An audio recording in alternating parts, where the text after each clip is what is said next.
नमस्कार साथियों, स्वागत है आपका अपने चैनल नितेश पांडे में। जैसा कि अभी तक इस चैनल पर आपको शांति शिक्षा और हिंदी की कक्षाएं शुरू की गई थीं, आज से आप सभी के बीच विज्ञान की कक्षाएं भी शुरू कर दी गई हैं और आज शाम से ही आपको गणित विषय की भी कक्षाएं उपलब्ध कराई जाएंगी। यदि आप चैनल पर नए हों, चैनल को सब्सक्राइब करें और यह वीडियो अपने कॉलेज के ग्रुप में दोस्तों के साथ ज़रूर शेयर करें। आज से आपको रोमेश सर विज्ञान पढ़ाएंगे। नमस्कार साथियों, मैं रोमेश वर्मा आज से आपको साइंस विषय पढ़ाऊंगा। तो आइए सबसे पहले पाठ्यक्रम के बारे में जान लेते हैं। तो पहला चैप्टर है जैव विकास, पारिस्थितिकी तंत्र व उसके घटक, जैविक अजैविक घटक, जैविक घटकों में खाद्य श्रृंखला, खाद्य जाल, पारिस्थितिकी पिरामिड। तो जैविक विकास क्या होता है, इसके सिद्धांत क्या होते हैं, ये सारी जानकारी आपको मिलेगी। युगों युगों से, कई सालों से, कई युगों से, अरबों वर्षों से आज तक लगातार जितनी भी प्रक्रियाएं होती आ रही हैं, जीवधारियों में धीरे धीरे सतत चलने वाली इसी प्रक्रिया को हम जैव विकास कहते हैं। जैव विकास के कई सिद्धांत देखने को मिलते हैं। पहला है लैमार्कवाद, दूसरा डार्विनवाद, तीसरा नव डार्विनवाद, चौथा उत्परिवर्तनवाद। ये सारे सिद्धांत आपको पढ़ने को मिलेंगे। फिर आता है पारिस्थितिकी तंत्र व उसके घटक। पारिस्थितिकी तंत्र क्या होता है, उसके संरचना के आधार पर दो घटक दिए जाते हैं, जैविक अजैविक घटक।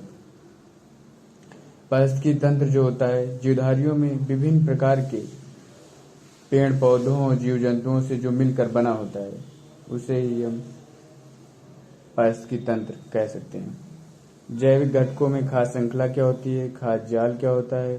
खाद्य श्रृंखला जो होती है, खाद्य के आधार पर, मतलब भोजन के आधार पर एक दूसरे से संबंधित होते हैं, उसे खाद्य श्रृंखला कहते हैं। उसके बाद खाद्य जाल क्या होती है, खाद्य जाल में क्या होता है कि विभिन्न प्रकार के, मतलब एक जीव दूसरे जीव का आहार होता है। जैसे आप घास को उठा लीजिए, तो घास टिड्डा भी खाता है, चूहा भी खाता है, खरगोश भी खाता है, भेड़ भी खाती है। उसके बाद टिड्डे को गिरगिट खा लेगी, बिल्ली भी, सांप भी खा लेते हैं। वैसे मतलब एक खाद्य जाल बनता, मतलब एक जीव दूसरे जीव का आहार होता है। उसी प्रकार से पूरा एक खाद्य जाल का निर्माण कर लेते हैं। फिर पारिस्थितिकी पिरामिड। पारिस्थितिकी पिरामिड क्या होता है, ये 3-4 प्रकार से आपको पढ़ाए जाएंगे। पहला है जीव संख्या का पिरामिड होता है, दूसरा जीव द्रव्यमान का पिरामिड होता है, तीसरा है ऊर्जा का पिरामिड होता है। उसके बाद आपको खाद्य श्रृंखला तक खाद्य जाल में अंतर भी पढ़ने को मिलेगा।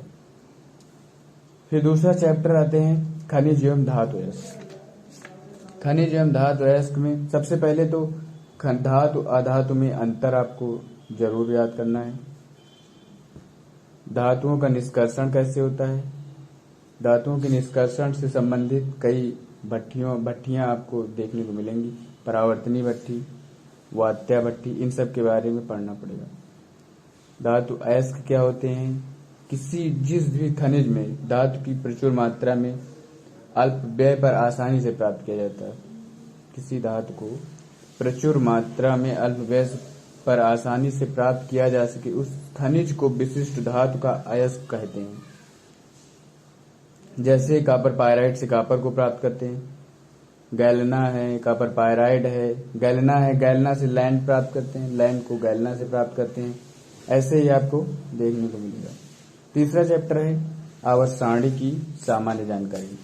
आवर्त सारणी की सामान्य जानकारी में आपको मेंडलीव के आवर्त नियम पढ़ना पड़ेगा। मेंडलीव के आवर्त नियम के लक्षण क्या हैं, उसके लाभ क्या हैं, समस्थानिक, संभारिक, ये सारी चीजें मिलेंगी। विद्युत ऋणात्मकता क्या होती है, ये भी आपको पढ़ने को मिलेगा। फिर आता है अगला चैप्टर स्थिर विद्युत आवेश, उसके प्रकार क्या हैं, आवेशों के सुचालक और कुचालक क्या होते हैं, क्या सुचालक क्या होता है, कुचालक क्या होता है, ये सारी चीजें मिलेंगी। अगला चैप्टर है विद्युत धारा व उसके उपयोग। विद्युत धारा क्या होती है, इसका क्या क्या प्रयोग होता है। अगला चैप्टर है चुंबकत्व। चुंबकत्व, चुंबक के गुण, उपयोग, पृथ्वी का चुंबकीय व्यवहार, विद्युत चुम्बक। अगला चैप्टर है रक्त की संरचना, रक्त वर्ग, ब्लड बैंक, रक्त के आदान प्रदान में असावधानियां। रक्त की संरचना क्या होती है, रक्त कितने प्रकार के होते हैं, लाल रुधिर कणिकाएं, श्वेत रुधिर कणिकाएं, इन सब के बारे में जानकारी मिलेगी। लाल रुधिर कणिकाएं, श्वेत रुधिर कणिकाओं में अंतर जरूर पूछा जाता है, अंतर जरूर ध्यान रखेंगे। फिर आता है ब्लड बैंक। ब्लड बैंक क्या होता है, ब्लड बैंक का मतलब होता है वह संस्था जहां विभिन्न वर्गों के रक्त जो हैं सुरक्षित एवं संग्रहित रखते हैं, कलेक्ट किया जाता है ब्लड को, उसे ब्लड बैंक कहते हैं। जो विश्व का प्रमुख रक्त बैंक होता है रेड क्रॉस सोसाइटी है। इसमें सारे वर्ग के रक्त को सुरक्षित एवं संग्रहित करते हैं।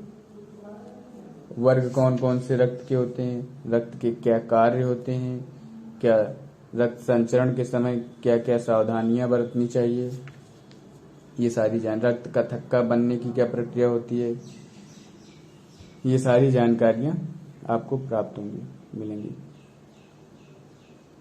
अगर आपको वीडियो पसंद आए तो लाइक और सब्सक्राइब करना न भूलें। अगला चैप्टर है रक्त पीड़ित सामान्य रोगों की जानकारी। तो रक्त पीड़ित सामान्य रोगों की जानकारी में आपको लौहीन रक्त अल्पता के कारण लक्षण पढ़ाए जाएंगे। थैलेसीमिया क्या होता है, उसके दोष क्या होते हैं, उसका कारण, उसका परिचय। फिर कड़ी श्वेत कोशिकाहीनता क्या रोग होती है, उसके कारण, उसके लक्षण पढ़ाए जाएंगे। हीमोफीलिया क्या होता है, उसके भी रोग और लक्षण बताए जाएंगे। फिर अगला चैप्टर आता है एड्स व हेपेटाइटिस बी की सामान्य जानकारी, कारण, लक्षण, बचाव के उपायों से अवगत कराना। सबसे पहले तो एड्स क्या होता है उसको विस्तार पूर्वक समझाया जाएगा। एड्स का फुल फॉर्म जरूर याद रखें। उसके लक्षण क्या होते हैं, वो कैसे फैलता है, उसके प्रबंधन को, ये सारी जानकारी बताई जाएगी। हेपेटाइटिस बी के बारे में संरचनात्मक उसका चित्र सहित वर्णन पूछा जाता है। उसके रोकथाम, उसके उपचार, ये सारी चीजें, उसके लक्षण, उसके कारण, उसके बचाव क्या हैं, ये सारी चीजें देखने को मिलेंगी। नेक्स्ट चैप्टर आता है सुरक्षा एवं प्राथमिक उपचार। प्राथमिक उपचार क्या होता है, साधारणतया देखा जाए तो इमरजेंसी कंडीशन में, आपातकालीन स्थिति में जो प्रारंभिक सहायता दी जाती है उसे हम प्राथमिक सहायता कह सकते हैं, फर्स्ट एड बोला जाता है जिसे। अर्थात कोई भी संकटकालीन स्थिति आ जाए तब डॉक्टर के आने तक, जब तक डॉक्टर नहीं आ जाता है या अस्पताल तक नहीं पहुंच जाते हैं, उससे पहले तुरंत दी जाने वाली सहायता प्राथमिक उपचार कहलाती है, फर्स्ट एड कहलाती है। इसके सिद्धांत क्या होते हैं, प्राथमिक उपचारक में कौन कौन से गुण होने चाहिए, जो प्राथमिक उपचार कर रहा है वो क्या क्या उसके अंदर गुण देखने को मिलते हैं, उसके कर्तव्य क्या क्या होते हैं, प्राथमिक उपचार के उद्देश्य क्या क्या होते हैं, प्राथमिक उपचार के जो बॉक्स होता है, फर्स्ट एड होता है, उसमें कौन कौन से उपकरण होने चाहिए, कौन कौन से औषधियाँ होनी चाहिए, ये सारी जानकारी आपको इस चैप्टर में देखने को मिलेंगी। धन्यवाद साथियों। अगर वीडियो पसंद आए तो लाइक और सब्सक्राइब जरूर करें और अपने सभी साथियों को शेयर जरूर करें, जिससे आने वाले एग्जाम में सभी को सहायता मिल सके और सभी अच्छे नंबरों से पास हों।